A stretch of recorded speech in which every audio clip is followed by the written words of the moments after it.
ఇప్పుడు ఆటో డ్రైవర్ల సమస్య చాలా బాధాకరంగా ఉంది. మేము ఒకటే ప్రభుత్వాన్ని ఏం అడుగుతున్నాం అంటే, ఇప్పుడు ఫ్రీ బస్ సర్వీస్ పెట్టారు, ఫ్రీ సర్వీస్ పెట్టారు. దానివల్ల ఏమైనా ఉపయోగం ఉందా? రేవంత్ రెడ్డి గారు సీఎం ఒకటి అడుగుతాం ఏమంటుంటే, మేము ఫ్రీ సర్వీస్ తీయండి. దానివల్ల ఒక మనిషికి ఖమ్మం పోయేస్తే ఒక 30 రూపాయలు ఛార్జ్ అయ్యేది దేవుడి పైననే. దానివల్ల మిగిలేదు. ఈ డబ్బులు ఎందుకు ప్రభుత్వానికి ఉపయోగపడేటటువంటి విద్య, వైద్యానికి లేదా మన పేదవాళ్ళు చాలా మంది ఫౌండేషన్లో ఉన్నారు. అలాంటి వాళ్ళు సాయం చేసినా కానీ ఒక మంచి పని అయితే కానీ ఇది ఆటో డ్రైవర్లకి తెలంగాణ రాష్ట్రంలో కడుపు కొట్టడం తప్ప ఈ ప్రభుత్వం చేసింది ఏమీ లేదు. మేము ఎంత బాధపడుతున్నామో అది మాకు తెలుసు. ఇంత ముందు ఎటు పోయినా కానీ సర్వీస్ ఉండేది. ఇక్కడ నుంచి కోదాడ నుంచి ఖమ్మం వచ్చినా కానీ 200 రూపాయలు కూడా డబ్బులు వచ్చేటట్లేవు. దీని ప్రభుత్వం ఇక్కడ ఉన్న మంత్రులు కూడా ఆలోచించి ఈ తక్షణమే ఫ్రీ సర్వీస్ తీయాలని కోరుకుంటున్నాం ఆటో డ్రైవర్లు అందరం కలిసి. అసలు మాకు ఇయ్యపోయినా బాధలేదు. మాకు ఈ ప్రభుత్వం ఆ సంవత్సరానికి ఇచ్చే పండేలు ఇచ్చే బదులు మాకు మా బతికేందో మమ్మల్ని బతుకొచ్చి ఈ ప్రభుత్వం ఫ్రీ సర్వీస్ తీసాలు అవి రావు, మాకు అవసరం కూడా లేదు. ప్రభుత్వాన్ని మేము అదే కోరుకుంటున్నాం. సంక్షేమ కార్యక్రమాలు అంటే ఇప్పుడే మొదలవుతున్నాయి, టైం ఉంది కదా, చూద్దాం. వాళ్ళు కూడా చూద్దాం, 3 సంవత్సరాలు ఉంది కదా. అది కూడా రాజకీయంగా జరుగుతుంది. పార్టీ వాళ్ళకి ఇతరని నిరుపేదలు ఉన్న వాళ్ళకి వాళ్ళకి వచ్చేటట్టు ఉన్నా కానీ లేదు. ప్రజెంట్ ఇప్పుడు మాకే ఉంది, మాకు ఇల్లు లేదు, మా నాన్నకి మా అమ్మకి, అయినా కానీ రాజకీయం పరంగా తీసేస్తారు. ఇప్పుడు ఇందరం కమిటీలు వేసారు, అది కూడా డిప్యూటీ సీఎం ఆలోచించాలి. వాళ్ళకి వచ్చేటట్టుండే ఇవ్వాలి కదా. పార్టీలు ఇవన్నీ చూడకుండా అందరూ సమన్వయం చేయాలి. దాంట్లో కూడా చాలా లోపాలు జరుగుతున్నాయి. తర్వాత ఇప్పుడు ముదివాడ నుంచి అక్కడికి రోడ్డు కూడా ఇప్పుడు ఎంత ఇబ్బంది 2 సంవత్సరాల ప్రభుత్వం వచ్చినా కానీ కనీసం 6 కిలోమీటర్ రోడ్డు కూడా పోయలేకపోతారు. ఈ మన ముదిగొండ మండలం నుంచి జనాలు చాలా ఇబ్బంది పడతారు.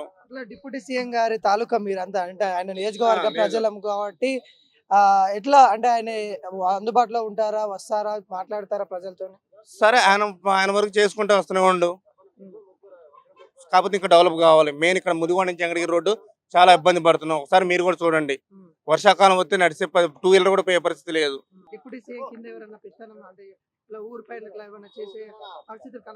అంటే ఇంకా రాజకీయం ఏ ఊరు సర్పంచ్ మండలం జడ్పీటీసీ ఇలా అంటున్నారు కదా, వాళ్ళు చేస్తాం. మెయిన్ రోడ్ ఒకటి కోరాలి, కొంచెం ఫ్రీ సర్వీస్ తీయాలంటే పరిస్థితి దారుణంగా ఉంది. కొంచెం మీరు కూడా మీడియా ద్వారా తెలియపరచండి. దానివల్ల లాభం అయితే ఏం లేదు ప్రభుత్వానికి ఫ్రీ సర్వీస్ పెట్టి.